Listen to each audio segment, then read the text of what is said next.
Thank you so much again for being here with us today. My name is Darius. I am the youth pastor at Faith Tri-Cities, and it is the weekend before a holiday, or as youth pastors like to call it, game day, because we all get to preach on the holiday weekend. So I'm extremely excited to be here with you today, and I'm excited about Thanksgiving. I did feel a little bit alienated, though, while you guys were doing the hosting, Matt, because you guys were talking about, like, favorite Thanksgiving foods, and I was like, pie.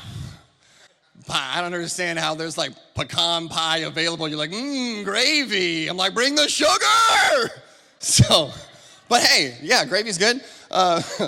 I'm excited about Thanksgiving, though. My family, we are weird, so we're going to watch a movie and eat lasagna. Hallelujah. And, anyway. I have been the youth pastor here at Faith for 4.5 years, and I was at a... Thank you. Some of you are clapping because you thought I was announcing resignation. Sorry. I was just saying I've only been here for 4.5 years. The sky's the limit. I was in a meeting recently with a bunch of youth pastors, and I looked around and realized most of the other youth pastors in the meeting were like 25 years old and younger, which, believe it or not, is a few years younger than I am. And so I thought, man, I can't wait until one day, far in the future, I get to look back on being a youth pastor. And you know how some people, they move on from one season of life, and once they move on, like once an athlete moves on from professional athleticism, they'll go back and encourage the athletes. Or once a president gets out of office, they'll go back and be like, hey, you can do this. I know being the president's hard, but you got it. I can't wait to not be that person. I'm going to get done and be like, hey, sorry. Have fun figuring that stuff out. Okay, so that's all. So on being a youth pastor, can I really quickly do this? Can you do this with me? Can you please just celebrate with me? We have our youth ministry people, a lot of them, not all of them, but all of them here in the front few rows. Can you just celebrate them with me? You guys are awesome. I love you guys. Part of what's exciting about being a youth pastor for more than 4 years is you guys feel like family. So my wife and I, youth peoples, Ascent peoples, we love you. I was gonna have some of you guys stand up, but I've already been rambling. So I love you guys. So thank you for celebrating them with me.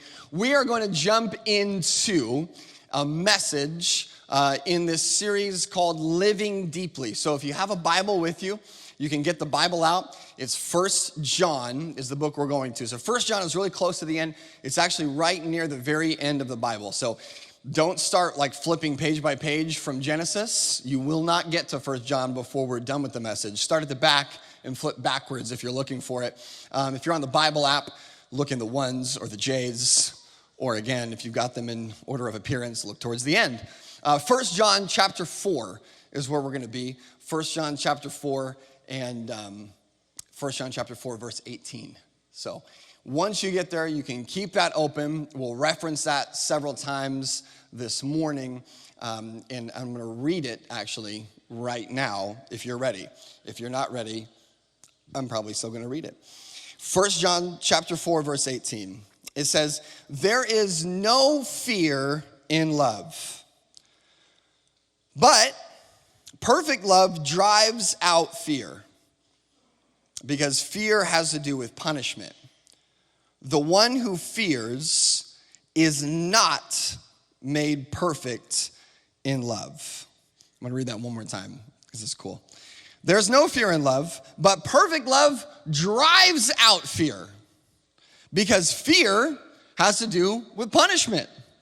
The one who fears is not made perfect in love. Would you mind doing something really quick for me?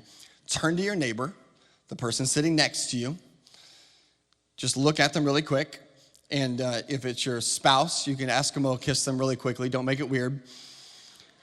If it's not your spouse, I wouldn't try Eskimo kissing them, but that's totally up to you, I guess. It's free country, but be ready for the repercussions. Just look at the person next to you and just say, you're not perfect.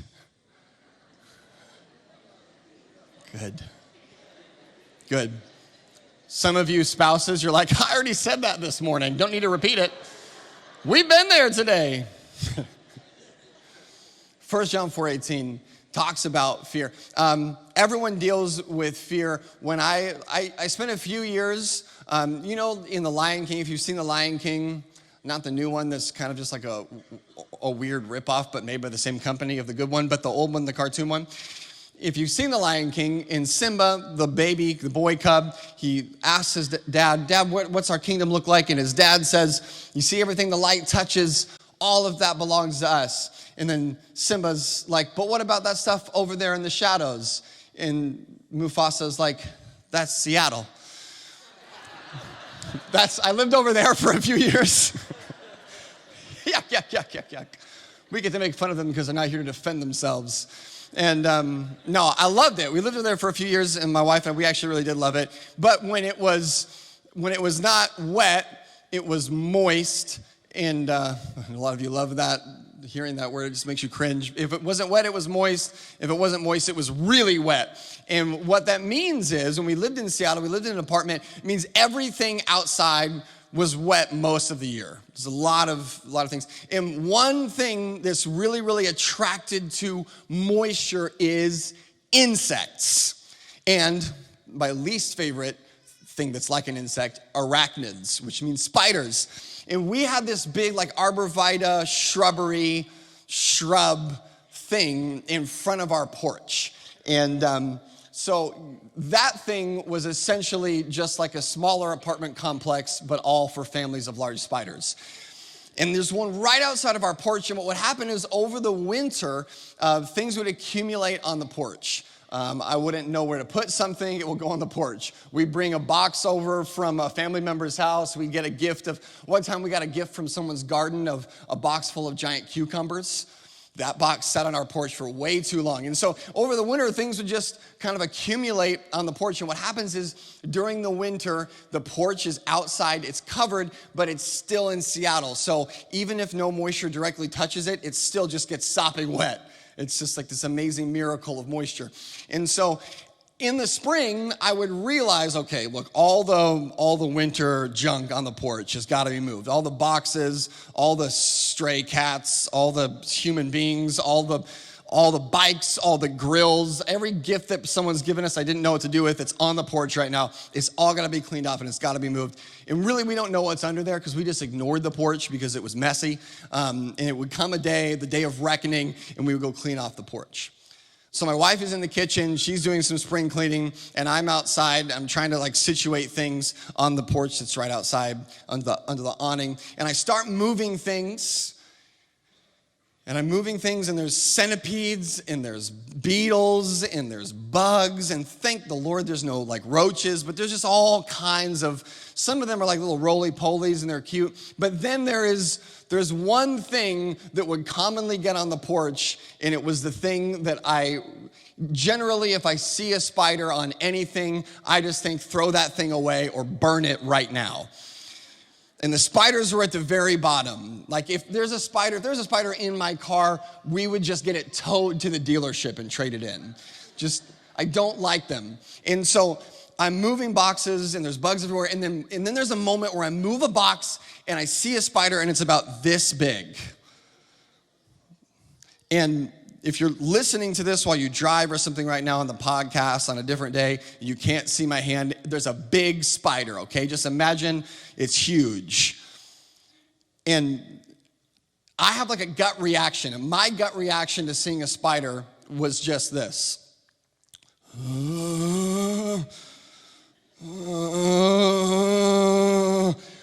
It wasn't intentional, I'm not even kidding. It just escaped my lips. It was this sound of guttural fear. And so I kind of run inside, I flee the spider, and my wife lovingly says, "What's wrong, are you okay?" And I said, "I saw a spider," and she's like, "Well, you're gonna be fine." I'm like, that's not that encouraging. And she's like, "Look, it's okay, you're gonna be fine. The spider's not gonna hurt you, I promise. Just go move the box." And she even comes out with me, and she's like holding a broom, and she's staving the spider off so that I feel safe.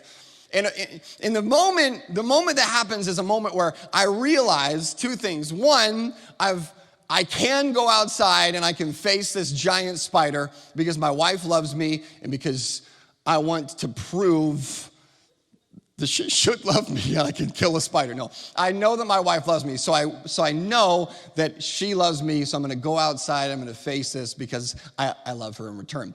And I also know that if I don't make a stand against this spider, the spider will multiply and it will take over my apartment. It'll just be sitting in there on my couch, smoking a cigarette, hanging out, and I won't be able to do anything about it. And I decide, look, I am not going to let the spiders take over my apartment. My wife loves me, and this is my apartment, so I go outside and with all my strength go like this.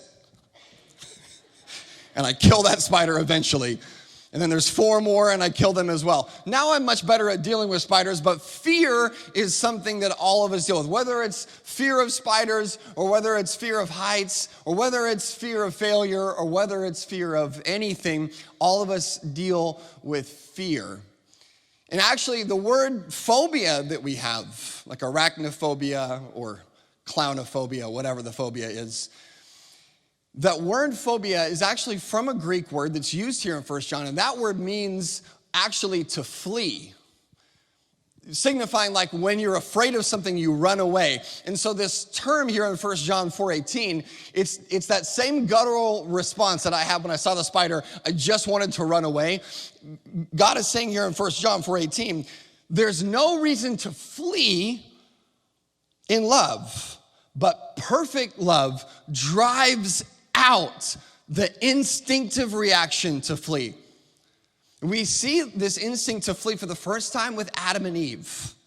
The very beginning of Scripture. There's no sin yet, and because there's no sin yet, there's no fleeing or running or hiding yet. As a matter of fact, there's so much healthy and perfect intimacy that Adam and Eve are unrestrained, even naked, in the garden, not feeling the need to hide or shame or flee or run or any of that. But the moment that Adam and Eve sin, there's an immediate response. And the response is fleeing and hiding. Eve is talked to by the serpent, who we later find out is Satan, the enemy of our soul. And she sins and she's ashamed. But then she takes this sin to Adam, and Adam sins, and then they both realize together, oh, we're so ashamed. We made a big mistake. And no one has ever told them that they would ever be punished for anything. At this point in humanity, Adam and Eve the idea of punishment is not a thing. Like, imagine if you'd never heard of punishment before. There's just no concept for it. No one ever has to be punished. No one ever has to be disciplined. No one ever gets in trouble. That was their life. God had never told them anything about punishment or discipline. But as soon as they recognized that they'd broken something in their relationship with God, their response was to flee. Because fear pulls us away from intimacy. The good news is, though, that there's an antidote to that, and it's love that draws us into intimacy. And some of us, we're in that place this morning, and fear has pulled us away from intimacy with God. And there is no fear in love, but we are running away from love in fear.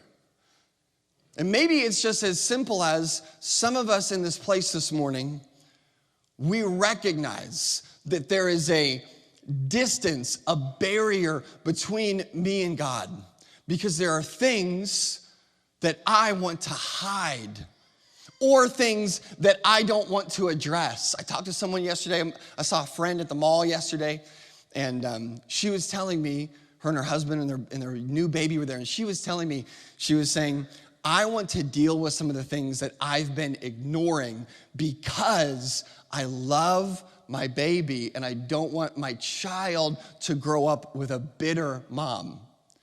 And I was like, you are the bravest person I've ever met.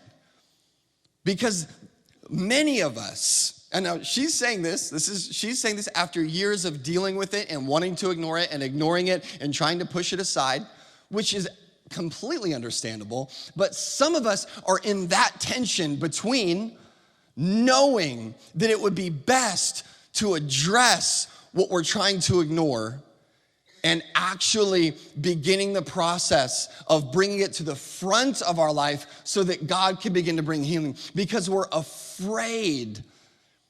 We're afraid that there'll be punishment, or we're afraid that there'll be too much pain, or we're afraid that there'll be too much hurt. And some of us this morning, there's a distance between me and God because I'm afraid of what will happen if this surfaces in my life. I just want to encourage you this morning, because of the cross and what Jesus has done, perfect love drives out fear.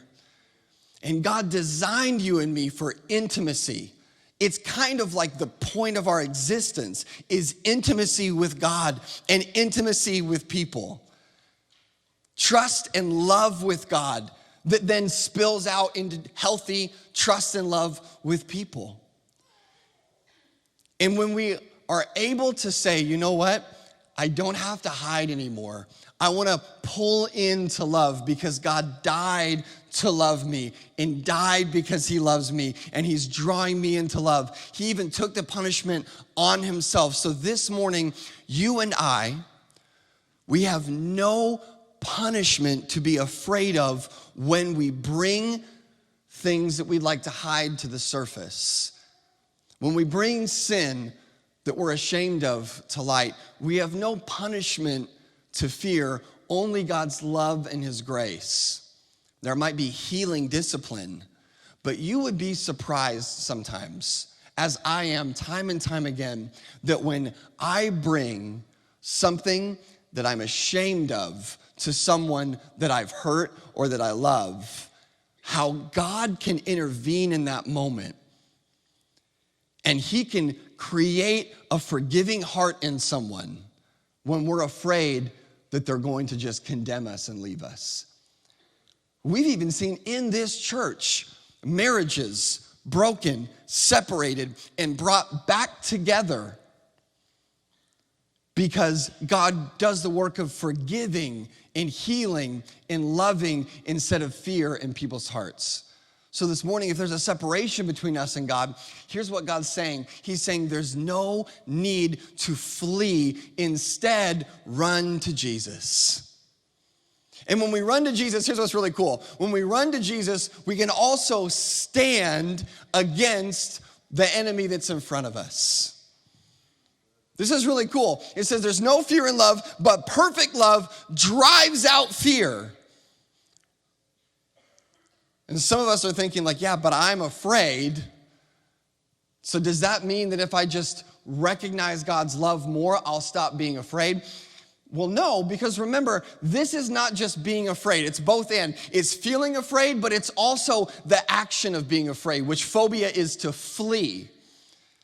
And so there's two parts of it. It's okay to feel afraid, but when we take our fear to God, our fear then is not capable of driving us away from healing. Our fear instead drives us to Jesus, and Jesus gives us boldness, and that boldness empowers us to, instead of flee, run into the face of our healing, and that healing is capable of changing because God is doing the work. Isaiah 41 verse 10, it says this. It says, do not be afraid, for I am with you. If you read the book of Isaiah in the Bible, God is constantly reminding his servant Isaiah not to be afraid. It's like every other verse. Isaiah 41:10, it says, do not be afraid, for I am with you. Do not be dismayed, because I am your God. What does that mean? Don't run away from what's in front of you, because I'm right here standing next to you. Don't be dismayed and quit, because I'm your salvation. And then he says this, not only am I your God, but I'll strengthen you, I will help you, and I will hold you up with my righteous right hand. That's a good promise. Like, I don't believe for a second that the kid David, who was probably 13 or 14 years old, when he showed up to battle one day and everybody else was afraid to fight a giant named Goliath, that David was like, oh, easy. I'm not afraid of giants. Giants schmiants. I'm a 13-year-old boy who has a staff and hangs out with sheep all day. I don't think that was the mood. I think it was probably more like, Oh gosh, I'm a 13-year-old boy that hangs out with sheep all day. I'm way in over my head. I think that was probably more the mood. But the fear that was present, when it was paired with the promise of God, didn't cause fleeing, it caused facing. Elijah, he was a prophet, and when he faced off against a horde of prophets that prophesied and prayed to a demon that was killing children and tearing a nation apart, Elijah stood alone against him, and I don't think for a moment that he was like, easy. One guy versus 400? I mean, what are they doing? They're over there doing some crazy seance, and they're cutting themselves, and there's blood everywhere, and that's not scary at all. I think that probably the kind of like atmosphere was, I have no idea how I'm going to do this. I really want to run. I would really like to go the other direction. But God said, you don't have to run away. I'm here with you. You don't have to be dismayed. I'm your God. Guess what, Elijah? I'm strengthening you. Guess what, Elijah? I'm helping you. Guess what, Elijah? I'm holding you up right now. You can't fall. I've got you in my strong right hand. And when we run to God, we can actually stand. And some of us this morning, and look, some of you, you might not feel like this is your thing this morning. This is not the message for you.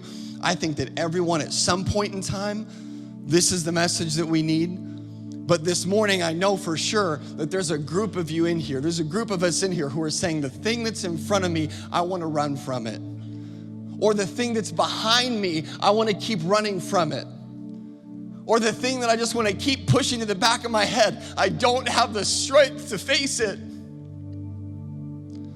Some of you, you're my heroes because you have to face trauma in your life that most of us, or many of us, could never imagine. And you're my heroes because it might not look like you're brave from the outside, but you are. You're bold, and just the decision to say, I don't want to be a bitter mom or a bitter dad. I don't want to be the same way I've been, or I don't want to let what's behind me or what's happened to me define me. I want to go with God and trust that even though I don't know the answer, God has an answer. He'll hold me, He'll save me, He'll be with me, He'll take care of me, He'll strengthen me.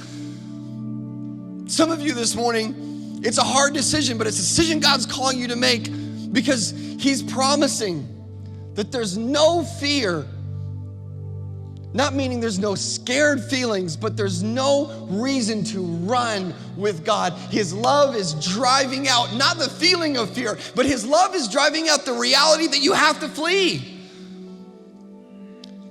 It ends with this, 1 John chapter 4:18. It ends, and this is one of the most frustrating verses to me in the Bible when I read this, because it's a tension and God's working on me with it. It says, the one who fears is not made perfect in love. And man, I've honestly just ignored that verse because, first of all, I've heard people, I've been sitting with people who are drowning in anxiety, and I've seen someone say, well, look, you just need to remember that 1 John 4:18 says there's no fear in love, and whoever fears has not been perfected in love. So if you really loved God, your anxiety would go away.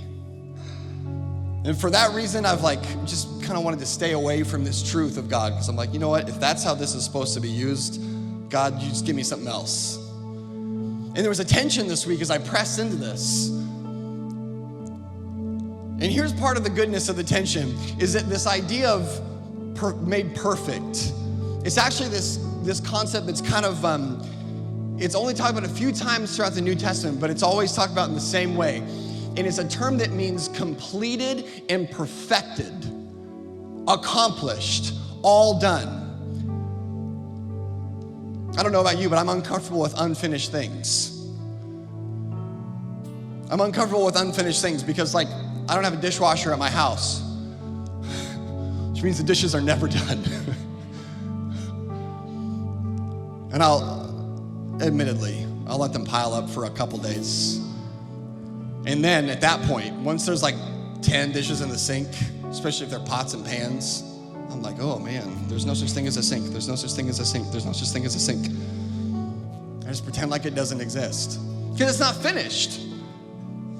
And it's frustrating sometimes to think, well, when I wash them, I'm just gonna have to wash them again. That is the nature of dishes because they're not all done. And that's kind of the tension because there's other things in my life here. There's other things in my life that I'm frustrated aren't finished yet. I've been dealing with the symptoms of clinical depression for the last 2 weeks. I don't know why, but I know myself well enough now to know what those are and what that feels like, and it's just part of life. I'm afraid that I'll never, ever be done dealing with depression. That it will come and go, and there'll just be seasons where I just want to quit. I'm afraid that there'll never be the healing that I want to see in my life or in my family's life. I'm afraid that I'll never do good enough. I'm afraid that it'll never be enough, like it'll never be finished. Like no matter how many messages get preached, how many people get prayed for, or how many things get done at home or in the house, or how good of a husband I try to be, I'm afraid that it'll never be good enough. I'm afraid that I'll fail. I'm afraid that the next thing I do, and the better I do, the more afraid I am that the next thing I do isn't gonna be good. I'm afraid that I'll fail. I'm afraid that one day if God gives me and my wife kids, I'm afraid that I won't be a good dad, that I'll be frustrated and angry and I'll hurt my kids. I'm afraid of that. I have good parents. I love my parents. That's just me. That's about me, not about anyone else. I'm afraid because they're unfinished. And you know what's such good news this morning is that if you're afraid of something, it does not mean that God's love is not working in you. Here's what it means. If you've got something in your life or in your future or in your past that brings fear up in your heart, it doesn't mean God's love is not working in you. It means God's love is not done working in you. That's good. That's so good. Because this morning there's a beautiful duality. Here's what it is. Jesus died, and when he died, he said, what? It is finished. He was saying it is finished, meaning his work completed, meaning everything that's in the future for you is accomplished. He wasn't saying it is finished at the moment of your salvation. Here's what that means. It means God has finished the work for everything in your life, but you are still walking out the process of God completing all of those things in your life. Meaning in the future, it's finished for you, but you still have to walk into it and go through the process of it. So for some of us this morning, here's what that means. It means simply this. It means I can stand, I can run to God, I can stand with God, and it's not finished. You are still here, which means God is not done with you. So for some of you this morning, for some of you, you can be praying for the people around you, but for some of you this morning, this is exactly for you, and you're looking at what's in front of you and you're saying, I don't think it's ever gonna be accomplished. Can I tell you, God's not done with you yet. You're still drawing breath, so God's not finished. You're still standing here, you're still sitting here, so God's still working. The work isn't done, but it's still happening. The work isn't finished, but you're still healing. The work isn't completely over.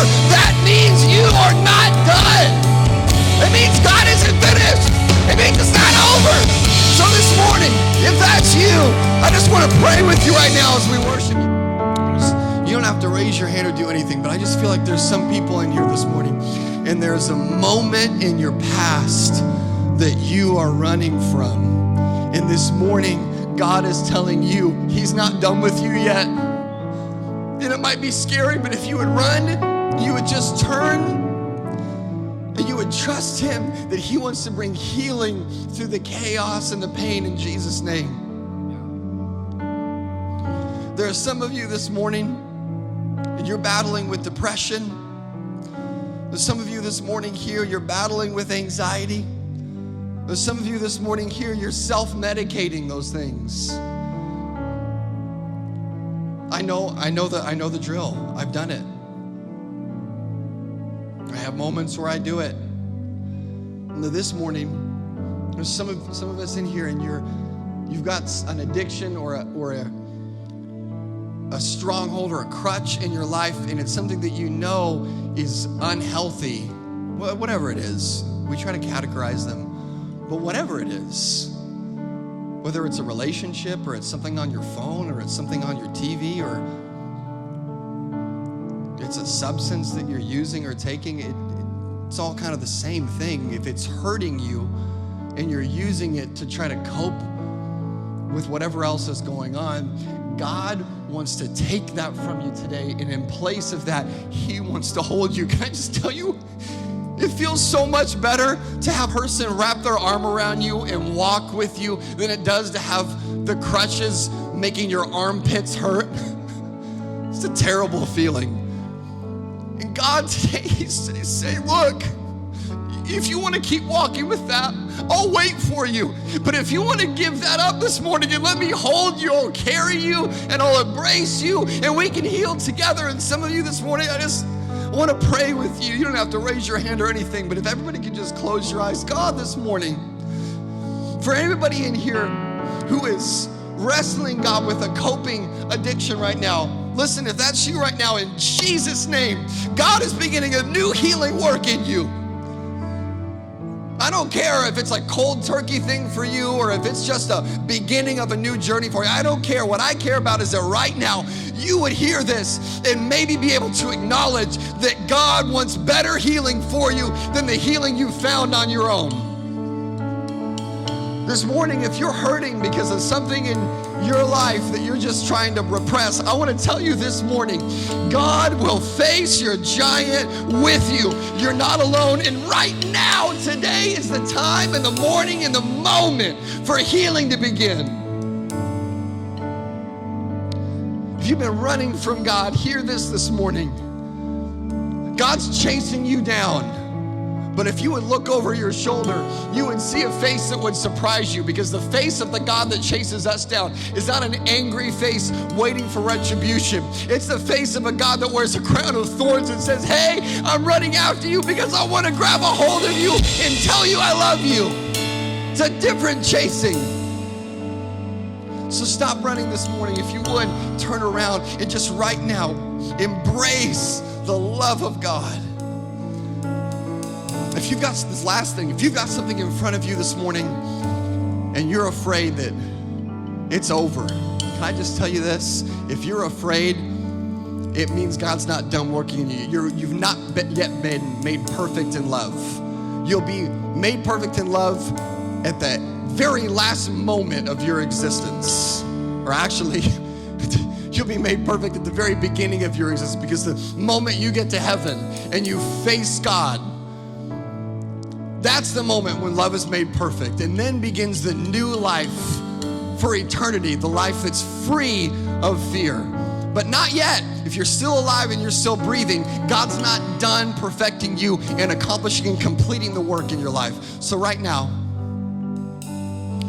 if that's you, I just want to encourage you this morning, God is not done with you yet.